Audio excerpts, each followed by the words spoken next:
After seeing Jesus ascend into heaven, the apostles do what Jesus told them to do: go to Jerusalem and to wait for the baptism of the Holy Spirit. Luke, always wanting to be very detailed in his storytelling, tells us that walk to Jerusalem was a relatively short one. So we can imagine that those apostles didn't have much time to process their final conversation with Jesus, let alone seeing him rise up into heaven before their very eyes. When they arrive in Jerusalem, those apostles retreat to an upper room in the house in which they were staying, immediately reminiscent of that first time the risen Lord appeared in their midst.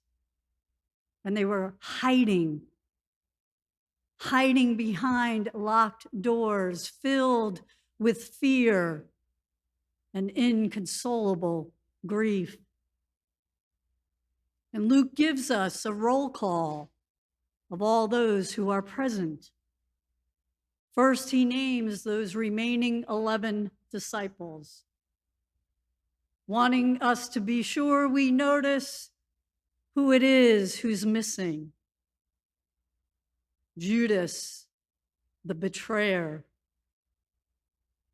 Also among the faithful present were Jesus' family, including Mary, his mother, and all of his brothers.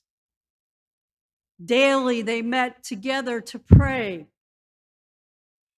and to wait for the baptism of the Holy Spirit, not knowing when or how it might happen. And Luke tells us that that circle of believers grew to include 120 others, all of them gathering each and every day to pray and wait and pray. Until one day, Peter assumes the role of leader, beginning to live into his divinely appointed identity to be the rock upon whom the church will be built. His first official act of leadership is to determine the small community's most pressing need. The 11 apostles must become 12 again. Jesus, as we know, had intentionally chosen 12 disciples, chosen them to become foundational representatives of the 12 tribes of Israel in the messianic kingdom that he was about to bring about on earth. Peter begins his address to the crowd by recounting the story of Judas, which is interesting because presumably by that time, everyone had already heard it. All the scandalous details of his betrayal and his suicidal death. Peter isn't simply telling the story of what happened. As we heard, he's proclaiming how Judas's betrayal and death was the fulfillment of Jewish prophecy. His reason for doing so will soon become clear. He announces that according to that same prophecy, a replacement for Judas must be found. Someone who had been an eyewitness to the life and ministry of Jesus from the beginning. Of critical importance, that person must have had their own encounter with the resurrected Jesus. Good Presbyterian, decently and in order, the apostles nominate 2 men who fulfill that criteria. And then they pray. They want to know who it is the Lord himself has chosen. And then, in accordance with the ancient practice, they cast lots to divine the divine will. And Matthias, we're told, is chosen to become the 12th apostle, fully, again, restoring those apostles to becoming foundational representatives of those 12 tribes of Israel in the Messianic kingdom that had become and begun around them. Now, Peter's first act of leadership seems like a logical first step for those apostles to begin to reorganize themselves for the work of ministry to which Jesus had commissioned them, to be his witnesses to the ends of the earth. Yet, we might also be prone to wonder if the timing of Peter's decision wasn't also another example of his impetuous nature. Praying and waiting on the Spirit was one thing. Now it was time to do something, or so he thought. And we get it, because sitting around and waiting for guidance from on high isn't really our strong suit either. It requires a lot of patience and a bit of self-restraint to sit and to wait. We're more apt to go looking for something we can do. And usually, like with the apostles, it's something we already know how to do.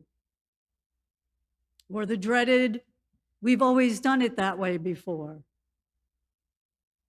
So convinced it is our work to do, our problem to fix, simply by restoring what has been. Leaning in, listening, praying, waiting on the Spirit goes against all our natural instincts. It rubs against our can-do personalities.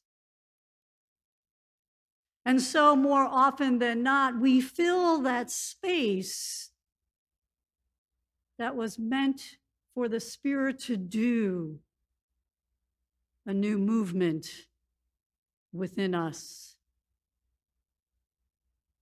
Yet we can also imagine the great comfort and strength it gave those gathered, that it was finally time to bury the past and make their fractured community whole again. And we have those same moments in our lives as individuals and certainly as churches and organizations, when we wish to quickly forget the past, bury it, and move on. And it's made all the more easier to do so by how we remember the past. Those details we choose to retell over and over again. And those details we choose to immediately forget. Or how much we realize, in the fullest sense of that word, the impact the event had on our lives. When we lean in and listen to Peter's words, we hear an even deeper motive for his urgent need to replace Judas.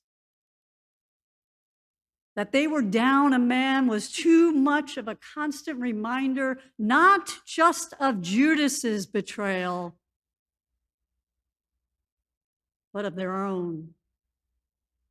A constant mirror in which they saw their own failures during Jesus' arrest, trial, and crucifixion. Their initial failure and disbelief to see this risen Lord standing behind them, in front of them. So much so, they're hiding in fear, attempting to rid Judas from their memory once and for all and banish their own residual shame. That was Peter's first act of leadership. Because we can also hear it in his prayer. And for those of you in the book group, this is an outstanding example of a damaged prayer. Hear the words, "He deserted us. He's gone where he belongs." Deserted us? Not betrayed you? Gone where he belongs, meaning he's rotting in hell? Certainly there'll be no redemption for him.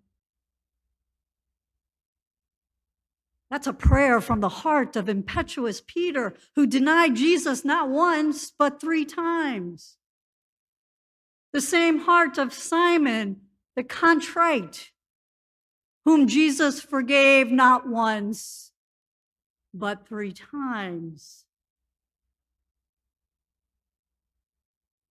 What we see here in this scene is that those early followers of Jesus hadn't begun to even grasp the full reality of the resurrection. And what does it mean for those who have died in shame and in guilt? That startling realization that the resurrection power of Jesus reaches into the grave, even into the likes of Judas's grave, had not yet dawned upon them. Which leaves the question, was the replacement of Matthias a wise and discerning act of leadership? Or was it really an attempt, and a rushed one at that, to bury the past, hoping that they, the apostles, might receive an even more meaningful gift? Jesus' forgiveness for the lot of them. And just maybe, the 11 apostles becoming again the full representation of the 12 tribes of Israel in the Messianic kingdom, a foreshadowing of a greater act of forgiveness that is about to unfold before their very lives in the dawning of the age of the Spirit. Pentecost is coming, and those early apostles couldn't begin to imagine what God was about to do.